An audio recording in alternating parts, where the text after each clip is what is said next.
Isa sa pinakamalupit na paghihiganti ng isang Pinoy boxer, ang matagumpay na pagbawi ng tubong Cebu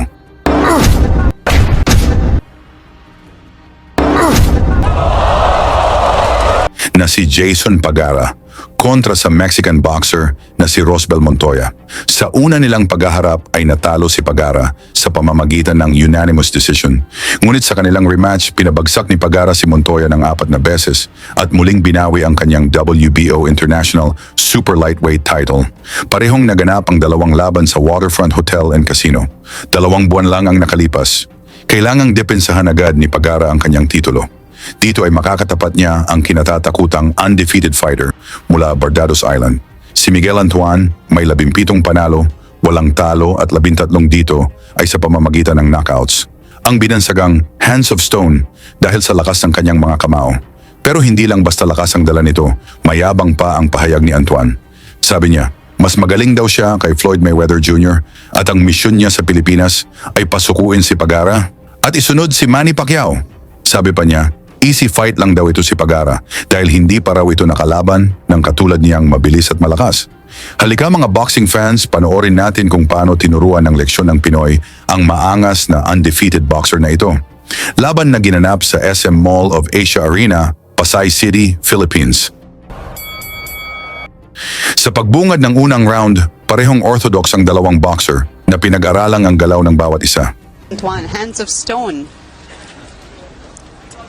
He's got 17 wins, no loss, 50% knockout rate. He KO. He's got 17 wins, no loss, 50% knockout rate. He KO'd 9 of his opponents before the 5th round. Si Pagara is 29-2 with 18 KOs. Naalog si Antoine nang tamaan ni Pagara dito sa unang minuto pa lang ng laban. Him with that left. He thought it was a headbutt too. Akala niya headbutt Yeah. eh. Pero yung hook, sila eh, ng hook. Pagara. Oh, wow, mga malalakas tumira.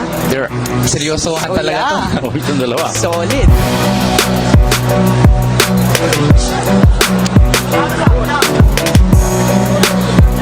Dapat Pagara, relax muna siya. Relax muna. Kasi kung gusto niya talagang in-knockout itong si Antoine.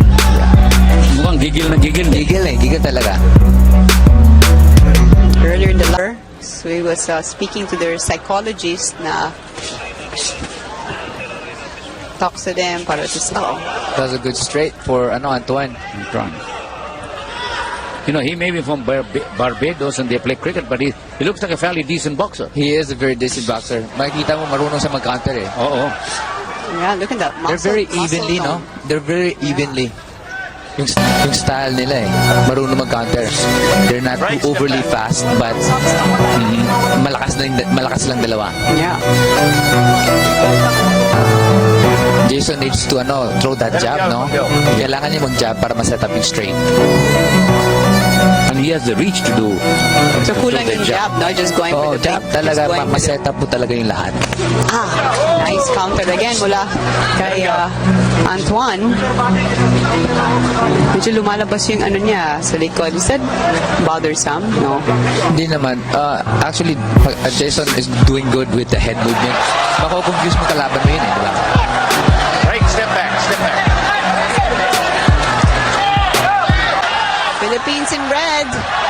Barbados naka-blue. The crowd is liking this fight. Oh, Down! Funny with the left. Knockdown para kay Pagara from the Philippines. I guess he's not better than Pacquiao or Mayweather, no? Wala na eh. It's it! He's over. First round! Oh, At dito na inawat kaagad ng referee ang laban. Panalo si Pagara by technical knockout sa round 1 na idepensa niya ang kanyang titulo habang si Miguel Antoine naman. Mula sa laban na ito, hindi na muling nanalo at tuluyang nagkaroon ng takot sa ibabaw ng ring.